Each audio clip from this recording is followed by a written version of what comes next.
Cecilia, y como habíamos prometido, estamos ya en una nota especial con Maximiliano Aguiar. Él es sociólogo, es consultor político, es además el hermano de la Guada, una vieja amiga de la radio La Lechuza, una compañera de la Universidad Nacional de San Juan, del CIDUNS, con la cual nos conocemos hace mucho tiempo.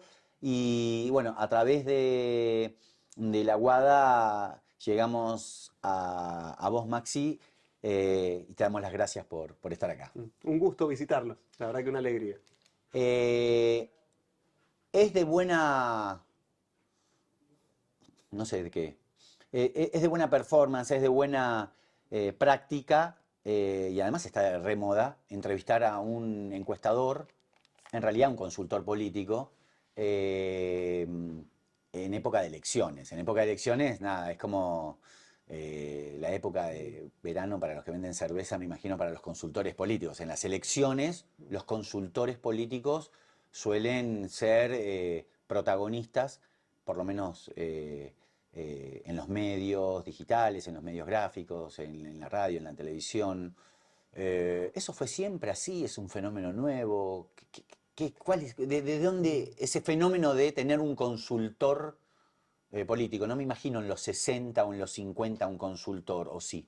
A ver, la historia de la consultoría política, digo, consultores políticos hay desde antes de Maquiavelo. Maquiavelo es el primero que trabaja algunos conceptos, pero desde, digamos, desde mucho antes, digamos, hay gente que da sus consejos, que eso es básicamente ser un consultor.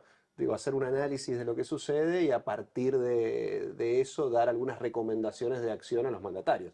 Eso de manera informal existe hace siglos. Ahora, a partir de Joseph Napolitan en los Estados Unidos, década del 50-60, comienza a, digamos, incorporarse el concepto de consultor político como lo que yo entiendo que es un oficio.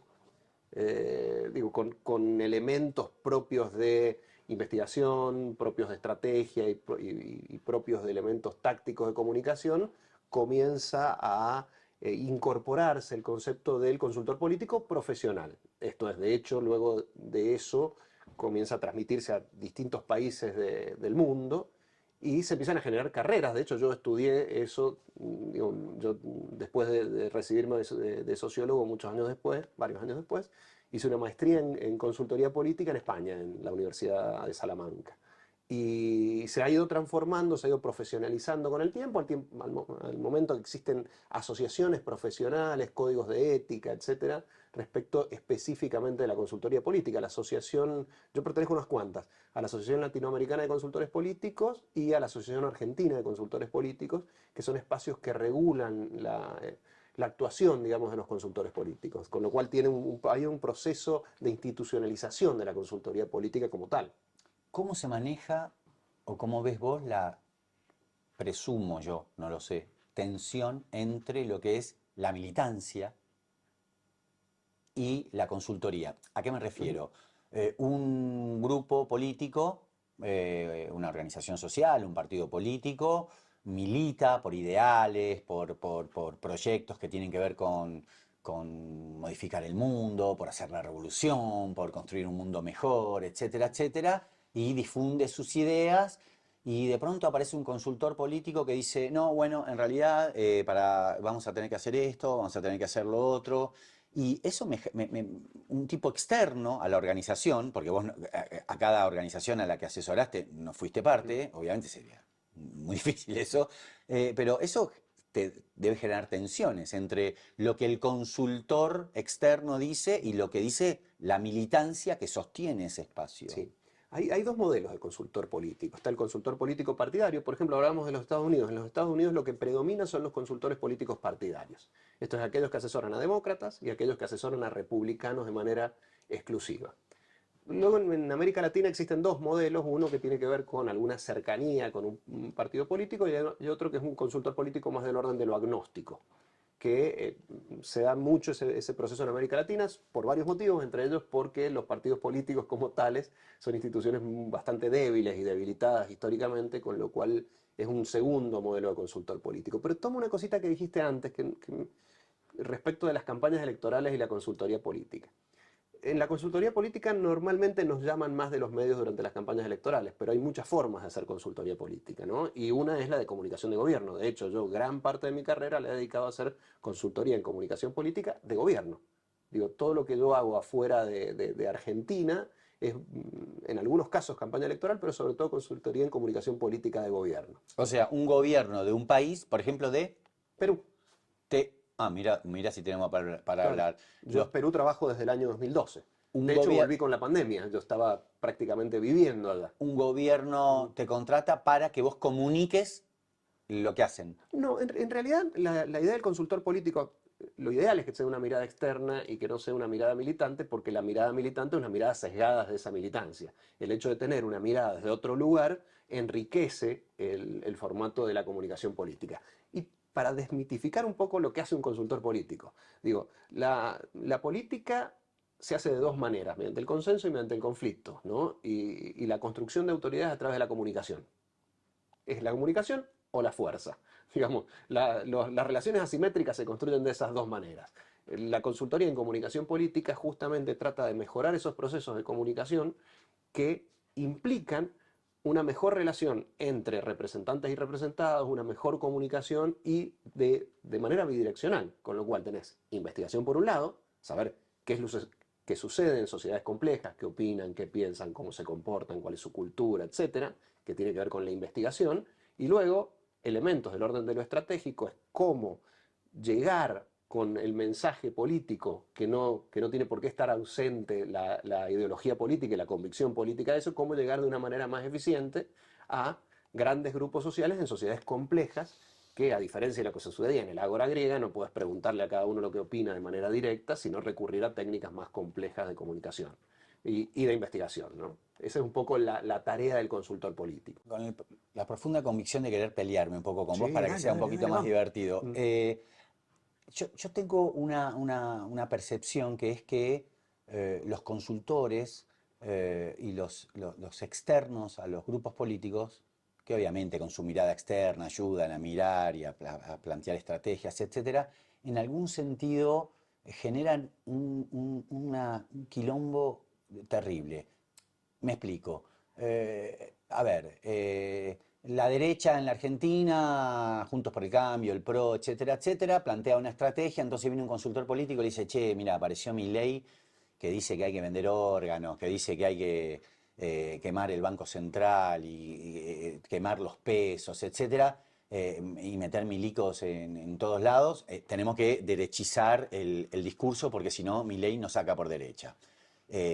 Aparece otro consultor y le dice, che, mire muchacho, con ese discurso quedamos atorados en un sector que tiene un techo, entonces aparecen los tipos que hablan con la reta y le dicen, tenés que aparecer más de centro, más inclusivo, porque si te vas solamente... O sea, y terminan con discursos que son tratando de ir por derecha, por izquierda, básicamente candidatos que son capaces de decir cualquier cosa, depende al consultor que entrevistaron antes, abandonando lo que son tal vez las banderas del sector político que los puso ahí. ¿No hay una especie de banalización del discurso político a partir de las consultorías? Hay una banalización del discurso político a partir de la política. Digo, no tiene necesariamente que ver, porque todo este discurso... No tienen ustedes la culpa. No, a ver, hay una banalización del discurso de político que es un fenómeno que tiene que ver también con la política, como hablábamos de la desaparición o debilitamiento de los partidos políticos. Yo he estado trabajando, como digo, y sigo trabajando desde hace muchísimos años en el sistema político más débil de América Latina, en el sistema de partidos más débil de América Latina, que es el peruano, ¿no? Entonces, digo, conozco bastante de esa, quizás más que de la Argentina, te diré, del modelo peruano. ¿Qué sucede? Todo esto, como está diciendo, podría estar pasando en este momento en un comité o en una unidad básica entre militantes sin necesidad de la presencia de un consultor. ¿Bien? ¿De qué se trata la política? Bien. Digo, de construir, digamos, mayorías que permitan hacer determinadas cosas. ¿Bien? Entonces tiene que ver con la necesidad de agrupar a los diferentes, ¿no? De eso se trata, digo, porque los iguales se agrupan fácil, ¿no? Los que son idénticos se agrupan fácil, pero en general suelen ser minoritarios, con lo cual la construcción y los programas políticos, digo, los programas ideológico-políticos tienen que ver con cómo articular intereses de diferentes sectores pensando y transmitirlos de tal manera que se muestre que son lo mejor para una sociedad en un momento determinado. De eso se trata la política, con o sin consultores políticos. Lo que tratamos de hacer los consultores políticos es aportar al proceso de construcción de esos discursos. Como digo, en sociedades complejas, esto era bastante más simple. Un maestro que yo tuve, que es Manuel Moray Araujo, que murió hace muchos años, él se dedicaba sobre todo a la investigación de opinión pública y decía, y también el Chango Illanes, otro maestro en otro orden de cosas, Enorme, decía Chango. que era muy fácil. Gran amigo dice, de la lechuza. Claro, en los 40 dice, hijo de, para ya me voy a acordar, hijo de maestra y empleado público, terminaba abogado, dice, y ese votaba radical. Y el otro votaba peronista. Lo que va sucediendo es que las sociedades se van complejizando de tal manera que esto se comienza a transformar en una especie de magma en movimiento permanente al cual hay que estar leyendo, porque también es cierto que la política se trata de representación, digo, de representar intereses. Es ideología más representación. Son los dos elementos que juegan. ¿Qué sucede con esto? Las sociedades en general no demandan soluciones complejas, ¿bien? Sino demandan soluciones en general de muy corto plazo. Quien se dedica exclusivamente al tema de la representación pierde la mirada de futuro. Y quien se dedica exclusivamente a la ideología pierde el contacto con la sociedad. Con lo cual son dos temas complejos en los cuales se deben articular en términos políticos, y los consultores políticos intentamos mediar entre estos espacios y la buena práctica, porque hay dos elementos en esto. Uno, pensar la consultoría política como consultoría en marketing político. Esa es una mirada a la cual abrevan muchos de los consultores que son más mediáticos, te diré. Sí. Que tiene que ver cómo vender un candidato. Vas a ver bibliografía, un montón de cosas. Sí. Ahora, si entendemos que la consultoría es en comunicación política, la comunicación es la base de la política. La política tiene... La otra cara de la política es la comunicación. La política es siempre con comunicación. Y mientras más eficiente sea esta comunicación, mejor se puede hacer la política. Esa es la otra mirada te diré que son la mayoría de los consultores que bastante menos mediáticos, te diré, que estas figuras que son muy visibles, pero que de todas maneras son los que intentan mejorar las condiciones de la comunicación entre representantes y representados. Maxi, todas las elecciones son diferentes, el mundo cambia, la Argentina cambia, la provincia cambia. 14 de mayo hay elecciones en la provincia ¿En serio? de San Juan. ¿Algo te enteraste? Eso dice. ¿Qué características tienen estas elecciones? Si tenés que definir y decir, bueno, todas las elecciones son diferentes, ¿qué tienen estas elecciones sanjuaninas del 14 de mayo? A ver, las elecciones del 2021 marcaron la finalización de una etapa, digamos, en términos del anclaje de lo político, del clivaje político y de la estructura política sanjuanina, que se abre en el año 2003, digo, con la asunción de José Luis Scioschi, que implicó un proceso en el cual los que hacemos investigación de opinión pública veíamos un proceso de estabilidad casi absoluta en cuanto a las preferencias y a los grupos que apoyaban a diferentes posturas Un políticas. peronismo muy, muy consolidado. Un sistema de partido dominante, ¿no? Donde hay otros partidos, hay una coalición dominante y una coalición secundaria que estaba Producción y Trabajo, que también era un desprendimiento de esa misma coalición inicial. Hay que recordar que Gioja y Basualdo fueron en una misma boleta, uno de candidato a senador, si mal no recuerdo, y otro a diputado. Sí. Después se escinde esto y tenés esta estructura, que era una estructura estable, donde ya se sabía desde bastante antes quién iba a ganar, quién iba a salir segundo, y después había que definir cuáles iban a ser los pesos específicos, pero si uno mira había un nivel de estabilidad en términos de comportamiento político poco común, te diré, en otras provincias de la Argentina. Esa etapa llega a su fin, o por lo menos se pone en una crisis muy fuerte en el año 2021, donde hubo un resultado muy ajustado. 6.000 votos. Exactamente, muy ajustado por primera vez en muchísimos años, y eso abrió un espacio te diré, de modificación que está en curso. Vos hablabas de la modificación de la ley electoral, todo esto tiene que ver con ese proceso que llega a su fin, y por lo tanto comienzan a aparecer grietas, diferencias, etcétera, a reacomodarse los actores políticos. Esta elección lo que va a marcar es el resultado de este proceso de transición. ¿Podría volver al sistema de partido dominante? Sí. ¿Podría modificarse? También. Y creo que es una cosa muy interesante de este proceso electoral, que además debiera ser constitutivo de los procesos electorales, que es la incertidumbre. Son los momentos en los cuales se definen la próxima etapa de de la política y del modo en que se toman las decisiones del conjunto en una sociedad. Muchas provincias, San Juan entre ellas, es parte de una estrategia electoral, no es la primera vez que sucede, desdoblan, gobierno nacional en crisis, hackeado por una derecha muy fuerte, un fenómeno que trasciende a la Argentina. Bueno, podemos analizar lo que está pasando a nivel nacional, pero nos iríamos a otro tema. Uñac, como tantos otros gobernadores, utilizan el mecanismo de desdoblar, que es un mecanismo legal, digamos. La pregunta es, pese al desdoblamiento, ¿cuánto influye lo que está pasando a nivel nacional en lo que va a suceder el 14 de mayo? ¿O la gente bajó la persiana y dice, me voy a ocupar de mirar solamente lo que sucede en San Juan? A ver, cuando se desdobla, el nivel de influencia de lo nacional sobre lo provincial es menor.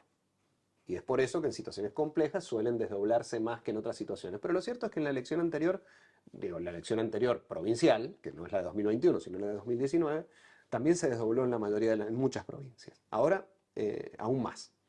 Entonces, eso hace que el nivel de influencia de lo nacional sobre lo local pese menos. Lo que, de todas maneras, digamos, todos vivimos en una sociedad que tiene una serie de problemáticas. Desempleo, salarios, problemas inflacionarios, etcétera, que eso marca digamos, el clima social en el cual se encara una elección. Esos climas sociales tienen elementos nacionales, digo, la inflación se da en todo el país, y tiene elementos locales. Creo que en esta elección particularmente los elementos locales van a tener un peso importante en la elección, mucho más que si hubiesen estado hechas junto con las nacionales. Otra influencia que creo que es importante y que no se atiende a veces lo suficiente es la influencia de un sistema como la lista sábana, que hace que, por ejemplo, lo provincial tenga una fuerte influencia en lo municipal. ¿Por qué? Porque el sistema de lista sábana, el sistema francés, que es un sistema que se ha venido abandonando, en casi todo el resto de los lugares donde yo trabajo ya no existe la lista sábana. Es un sistema en retirada, ¿no? En general se trabaja con boletas únicas o con tachas o con elección específica. Sí, la fotito y el tilde. Sí, a veces sí. Yo he estado de observador en las elecciones en Brasil. En las elecciones en Brasil es distinto. Vos vas y pones 3 numeritos en una maquinita, no tenés ni un papel de vuelta. O sea que hay mucha variedad. Lo que casi no existe más es la lista sábana. ¿Por qué? Porque la lista sábana genera un proceso en el cual es más difícil tomar una decisión que tomar otra. Con lo cual genera distorsiones por sí mismo. Esto que hablamos del efecto arrastre y todo esto, que es un problema para los que hacemos investigación en opinión pública, en realidad es un problema del sistema, no es nuestro. Es un problema sobre alguien que dice que haría tal cosa, pero por la complejidad técnica de hacerlo, esto es votar a alguien de un partido en una parte de la boleta y a alguien de otro partido en otra, no lo hace. Entonces, lo que se achaca a veces como una dificultad de los encuestadores, en realidad es una distorsión del sistema. Que a veces es muy difícil medir, porque yo te digo lo que yo haría. Ahora, con una cola de gente atrás, sin saber qué cortar, imagínate ahora con 30 boletas, Sí. tengo que, y la presión social detrás de que tengo que salir de este lugar. Vamos. Y solo... ¡Vote! Ah, bueno, lo hago en mi casa. Pero ¿sabes qué? En mi casa lo hago con las boletas que me llegan. Eso también marca una desigualdad Maxi, entre los que pueden repartir boletas y los que no pueden. volviendo a lo anterior y un poco al marketing político y a la distorsión, nosotros desde el campo popular, donde nos situamos, desde las organizaciones sociales, desde los que intentamos, y voy con una frase que venimos diciendo mucho en La Lechuza últimamente, que es politizar la política, hablar de política, que la gente diga si está a favor de más del Estado, menos Estado, qué va a hacer con la crisis hídrica, qué va a hacer con la minería, qué va a hacer con cómo se va a generar empleo, etcétera. Hablar de política realmente. Aparecen cada vez más candidatos y candidatas en entrevistas conmovedoras, contándole a la gente si les gusta la Suprema de Pollo. A mí me conmueve la Suprema de Pollo. Sí, Pero bueno, a mí ya la Suprema de Pollo me es tiene podrido, opinable. pero que apuestan por la familia, que tienen una hija que juega al handball y un hijo que toca la trompeta.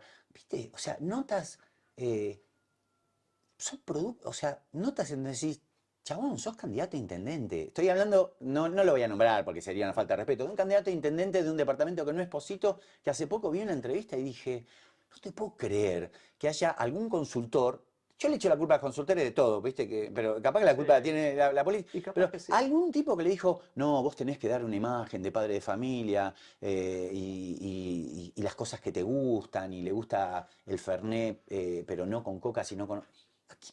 O sea, yo digo, puta madre, nos pasamos la vida tratando de hablar de política y que la gente profundice sobre algunos temas y cada vez más aparecen estos tipos. Y yo, burlando el otro día en camiseta, Con uno de los asesinos de cabeza. eh, Estaba en ese spot. ¿estaba? Sí, en ese spot al lado, una foto. O sea, ¿en serio? En serio. Esa no la, Búscalo y esa no la tenía. fuerte eso. ¿Quién? ¿Preyeso? ¿Quién estaba? No sé Bueno, cuál. recordemos No a la recuerdo el gente, nombre. burlando, además de ser conocido por el Mm. tema de los rugbyers que yo, fue el defensor de los asesinos de cabezas en el juicio Ujú. famoso. Pero bueno, digo, vos cuando ves eso, decís, se fueron al carajo, o es una herramienta y lo de la Suprema de Pollo Garpa y vamos por ahí. A ver, el mensaje político que se construye en una especie, en algún espacio dentro de un triángulo, que tiene tres elementos centrales, ¿no? Un elemento que es el posicionamiento, derecha, izquierda, conservadores, progresistas. Un segundo vértice, digamos, que son los temas, vamos a hablar de seguridad, de empleo, etcétera. Y un tercer elemento que son los atributos. Y estos atributos son atributos personales, las características de quien manda, digamos, de quien pretende mandar. En algún lugar dentro de este triángulo se sitúa el mensaje político. Sí. ¿Qué sucede? Hay algunas figuras que por sus características, etcétera, sitúan el mensaje político muy en el vértice superior, te diré que es este vértice de los atributos. Algunos otros ideologizan mucho más y hablan absolutamente de posicionamiento, vos que sos derecha, yo que soy de izquierda, Sí. etcétera. Y algunos otros dicen que no, lo que hay que hacer es solucionar temas como la desocupación, desempleo. Y en algún espacio dentro de esto se sitúa el mensaje de cada uno de los candidatos. Y esto ha sido siempre así. De hecho, candidatos profundamente ideologizados, te diré, si uno mira las campañas, va a ver que tienen elementos de atributos personales, fuertemente establecidos y trabajados. Ejemplo, digamos, en una campaña de Perón hacían grandes viajes para tratar de mostrar al líder en un lugar y en el otro. ¿Qué querían mostrar? Atributos personales. Esto es la omnipresencia, ¿no? El hecho de estar, de la capacidad de moverse. Lula, te doy otro caso. Una foto que yo siempre muestro en mis clases de Lula jugando al fútbol. Lula jugando al fútbol. ¿Qué quiere decir esto? Bueno, que estaba saludable. Fue cuando le diagnosticaron cáncer. Ajá. Entonces, yo creo que, digo, si uno sitúa todo el discurso en términos de atributos, está despolitizando la política, que es una manera, digamos, que es una actividad absolutamente noble. Como tal, el despolitizar la política es profundamente político. Y los atributos personales, los modos de vida, las Son decisiones parte. son políticos también. No es que la política vaya por un carril y la vida personal, te digo, hasta tu vestimenta, la mía, etcétera, es político, tiene componentes Y políticos. mira si no va a ser político. Mirá. Y el Rodolfo Walsh de atrás ni te cuento. Y no tenés una camisa celeste. No. Si tuvieses una camisa celeste sería un identificador de una posición ideológica. Entonces, en principio, los significantes políticos son múltiples. Maxi, arrancó una campaña hace relativamente poco tiempo, si bien ya venía, en la Argentina siempre está en campaña, como cualquier país democrático siempre está en campaña, pero arrancó una campaña con este nuevo sistema, que es un viejo nuevo sistema electoral, esta remozada ley de lemas, y al principio, no hace falta que lo digas vos, pero más o menos los consultores decían, Uñac era el caballo del comisario, de todo el aparato estatal, Orrego, la gran figura de la oposición, muy cebada por esos 6.000 votos a los que quedaron en las elecciones del 2021 acechante, con un gobierno nacional que mucho a Uñac no lo ayudaba, porque Alberto, digamos que viene complicado el peronismo a nivel nacional, pero después aparece la figura de Gioja, que se estaban matando con Uñac, pero al final fuman la pipa de la paz, Gioja dentro del Frente de Todos, o como se llame ahora. Primero, los giojistas y los uñaquistas, por los contactos que uno tiene, con la casi certeza de que Gioja jugaba a ser una buena elección, pero en realidad no le alcanzaba, y Uñac ganaba cómodo esa interna. Hoy los nuevos números dicen algunos que lo ven a Gioja peleando cabeza a cabeza. Algunos inclusive números hablan de Gioja arriba de Uñac en la interna del Frente de Todos. y con un Orrego que estaba muy confiado y que hoy no le alcanza. ¿Qué dice Aguiar? A ver, ¿Cómo ves las elecciones es- hoy en San sí, Juan? esta es una elección que se presenta en el arranque de la campaña como una elección de 3 actores. ¿Bien? Mm. De 3 actores con posibilidades ciertas de ganar. Y por esto te decía que es una elección incierta. Después de muchos años, es la primera elección incierta que se presenta. Tenés dos vertientes dentro del oficialismo provincial, y tenés una dominante dentro de la oposición con una serie de aportes de diferentes sectores. La ley electoral y, digamos, calculo que esto tendrá algo que ver con lo que tiene que ver la ley electoral. Este es un sistema que se llama de doble vuelta simultánea, ¿no? Donde la interna se resuelve en la general. Ujú. Existen muy pocos países también, es un sistema en retirada casi en todos lados, existe en Uruguay en 2 o 3 lugares más, en la Argentina también en algunas provincias, pero es un sistema que permite dirimir diferencias internas en una sola elección, en la elección general. Ahora, hay un elemento también que marca lo que con esto puede suceder, que es la propensión al cambio, a la continuidad de la ciudadanía, ¿no? Entonces, en ese contexto, en esta situación con una inflación alta, plantea básicamente 3 figuras que definirán quién de los 3 llega durante el marco de la campaña electoral. Digo, la sociedad sanjuanina está más tensionada que en muchos años. Digo, el nivel de tensión de la sociedad sanjuanina en la etapa pospandémica es muy fuerte, muy superior. Nosotros medimos a veces emociones asociadas. Aparecen Medir emociones. emociones suena, Es bastante más difícil medir comportamientos suena fuerte. futuros. Voy a medir, voy a medir Comportamientos. emociones. Sí. Este tipo es un No, a ver, peligroso. ¿cómo te sentís? Así como te pregunto, ¿cómo te sentís? Esa es la pregunta, ¿eh? No es tan Yo complicado. bárbaro. Excelente. Bien, ¿y vos? ¿Bien o te cuento? Nosotros tratamos de ir a no te cuento. Pero cuando aparecen emociones asociadas a la ira, a la molestia, etcétera, bastante más fuerte es lo que sucedía en otros momentos. Eso, unido a la incertidumbre, marca, como digo, un escenario donde la campaña, que algunos dicen que es una campaña muy corta, yo creo que es la campaña más larga que haya vivido la provincia, porque empezó el día en que se presentó la modificatoria de las PASO. Esa campaña empezó ahí, digamos, Sí, todo, sí, empezamos a hablar de las elecciones 2023 cuando sí, todavía no terminaba 2021. sí. Y esto hace que el proceso de pre-campaña, que es una parte de la campaña, haya sido el más largo de la historia de San Juan. La campaña va a ser corta, pero hay muchos actores, digamos, muchos ciudadanos que todavía no definen su voto. Eso te iba a preguntar. Y por otro lado, al haber 3 actores, es bastante más complejo. Hay bastante antivoto en esta elección, mucho más que en otras, ¿Qué porque es las emociones... antivoto? Mira, yo voto a cualquiera con tal de que no gane Miguel. Sí. El tema es que cuando cualquiera es solo uno, es fácil. Ahora, cuando hay dos, dos cualquieras, o más cualquiera, en Hay este caso muchos. 10, pero dos muy competitivos y otros que Sí, intentan, sí. lo que empieza a suceder es que el nivel de incertidumbre respecto de lo que sucede en el cuarto oscuro sea mayor. Una pregunta más. Y otro elemento adicional, que es ley de lemas más lista sábana. Sí, Esto va a ser caótico, sí. porque va a ser muy difícil encontrar aún el voto que vos querés. Entonces eso marca una elección incierta, como digo, con 3 actores fuertes, algunos otros que están tratando de disputar. Uno no puede borrar actores antes de que las elecciones se den, pero lo cierto es que la línea de largada marca estos 3 actores con posibilidades bastante cercanas. Algunas cortitas, cortitas porque Sí. nos vamos del tiempo. Los compañeros de La Mecha, en un artículo muy interesante que publicaron hace poco, decían, hace unos años, para esta altura de una elección teníamos números a rolete, había Ujú. números por todos lados, los tuyos, lo de Tomaso, lo Sí. de Mazuco, lo del otro, un montón. Hoy no hay números. Ujú. Los que tengo son que me los pasaron muy por ahí. Ujú. ¿Por qué no hay números? ¿Que están sin laburo ustedes? No, a ver, Vos yo estás te haciendo digo, encuestas, sí, yo lo hago siempre. pero Bueno, pero no las no, publican. mira, yo no puedo hablar por el general, yo te digo por mí, yo me Sí, harté. Porque ¿qué sucede con la encuesta? Primero, nosotros somos empresas privadas, sí. ¿bien? Con lo ¿Quién cual, te paga vos? clientes varios, a veces empresas, a veces partidos políticos, etcétera, a Una veces encuesta, gobiernos. a ver, puede ser, a ver, ¿no? Ujú. Puede ser que Sí, hagas una encuesta y los del PRO te la paguen y los del para la Victoria, Frente para la Victoria, Frente de Todos también. no la misma. No la No, no, misma. no, no la misma, no la misma, Bien. no la misma. Pero podés laburar para los dos. No suele ser muy común, digamos, no Bien. suele ser muy común. En general puede laburar para alguien en una provincia y para otro en otra Bien, provincia ya o en entendí. otro Ok. grupo ideológico. En general no, porque es muy De incómodo. puro curioso.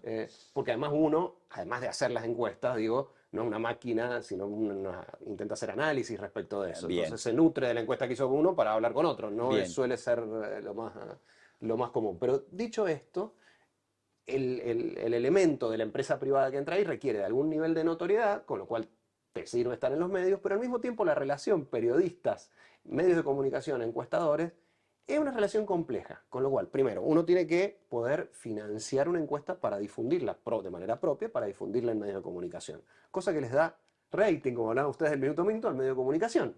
Ahora, como esto es investigación social y no adivinación, digo, cualquiera que haga investigación social sabe que las técnicas de investigación tienen sus límites, sobre todo en escenarios inciertos. Después, los mismos periodistas que hacen rating con eso dicen que son un desastre porque te fallaron 2 puntos, que además estaba en la ficha técnica que era un más o menos 3,5%. Péguenle al encuestador, vendría a ser Entonces, algo. yo me harté. Sí. Entonces, yo no sé por el general. Yo me harté, entonces intento publicar lo menos posible. Digo, me quiero conversamos, pero publicar datos... ¿Hay chance de que te demos otra salsa más, aparte de la que te dimos, y que nos tires algún número? ¿O no vas a dar? Números no vas a dar. Ni 2 salsas, 3 salsas. Pero mirá, ni por una docena. No hay posibilidad. Ahí está Ezequiel. Veníamos preparados todo. Porque... Pero sí contestame esto. Sí. Las elecciones en San Juan, a esta altura, ¿tienen un ganador que ya prácticamente es inamovible o todavía pueden pasar un montón de cosas? Pueden pasar un montón de cosas. Pueden pasar, como te venía diciendo, lo del escenario incierto. No es una impostura para no contestarte. Es mi respuesta. El escenario es incierto por varios motivos. Hay figuras que tienen una enorme potencia en términos departamentales. Hay otras figuras que son bastante más débiles, pero tienen una imagen positiva bastante consolidada. En un sistema donde no sabemos si lo que va a funcionar va a ser el arrastre en el cuarto oscuro o el empuje desde abajo de las boletas por parte de los intendentes. Si vos me preguntás hoy, lo estamos midiendo de 10 maneras distintas. Pero lo cierto es que uno intenta disminuir la incertidumbre respecto a eso, pero no podemos saberlo, porque es un comportamiento que se va a dar en el cuarto oscuro. Te pregunté, la del estribo, el conflicto docente, los autoconvocados, las marchas, ¿generaron modificación importante en lo que venían midiendo ustedes o no? Hay varios eventos que han generado modificaciones importantes. Decime cuáles Uno son. es ese. Conflicto Uno docente. es ese. Otro es la modificación de la ley electoral. Sí. Porque eso mostró que se partía el Partido Justicialista, cosa que digamos, era un secreto a voces entre los politizados, pero algo ajeno al común de los sanjuaninos. Aparece esta cuestión. Inflación es otro elemento. Todo eso ha movido el escenario electoral, lo movió en 2021 y todos estos elementos adicionales, Red Tulum en su momento para atrás y después para adelante, porque ha habido una aceptación mayor. Pero sí, hay una sociedad, como digo, la palabra no es convulsionada, sino un movimiento permanente, te diré, con un nivel de tensión como hace mucho no existía. Los niveles de tensión que generan, movimiento.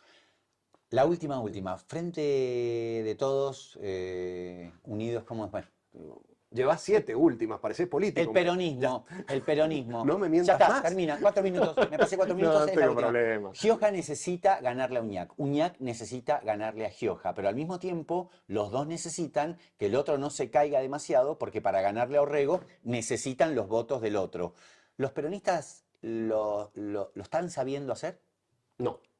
No, al juzgar por esta primera etapa de la campaña. He visto cosas realmente muy duras entre figuras que tiene que ver con un partido con una tradición muy vertical, desde su nacimiento, con una tradición muy vertical, en un sistema que está diseñado para que vos y yo, que pertenecemos al mismo partido, en el caso de que así fuera, podamos competir entre nosotros. Entonces, se hablan de cuestiones como si traición, si alineamiento y todo esto que tenía que ver con el sistema electoral anterior. Me parece que no hay todavía una adaptación ni del ciudadano y mucho menos de los dirigentes respecto de cuál es el funcionamiento de esta figura, donde los límites entre los acuerdos y los desacuerdos deben ser bastante razonables, porque se debe explicar también por qué se está en un lema común o agrupación común, ¿no? Tengo un montón de preguntas más para hacerle a Maximiliano Aguiar, que ya no le voy a hacer, pero sí se las vamos a hacer por teléfono. Le preguntaría, por ejemplo, si le recomendaría a Orrego traerlo a Macri o a Patricia Bullrich para la campaña.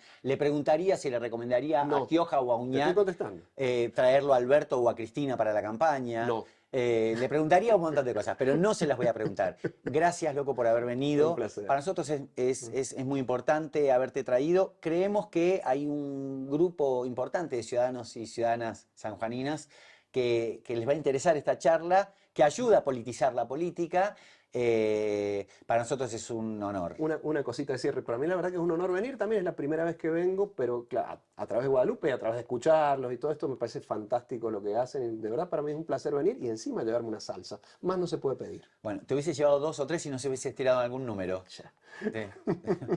Gracias a todos por habernos acompañado en el Estamos a Favor de hoy. Esta nota, dentro de 2, 3, 4 días a lo sumo, va a estar en un canal de YouTube. Van a poder multiplicarla para que las personas que no tuvieron la suerte de verla, de escucharla, mejor dicho, la puedan ver. Gracias a Germán, gracias a Josué, gracias a Ezequiel, gracias a Mariú, gracias al Gringo, gracias Guada, gracias a todos, a la Bianca, gracias a los compañeros de la Mecha, gracias a la Pauli, al Coco, bueno, al Chino, a todos los que son parte de este equipo que está produciendo estas notas. Quedan con el Expreso Farco, Germán, esto ya se corta para la cosa, pero podemos decir que viene con el Expreso Farco de hoy.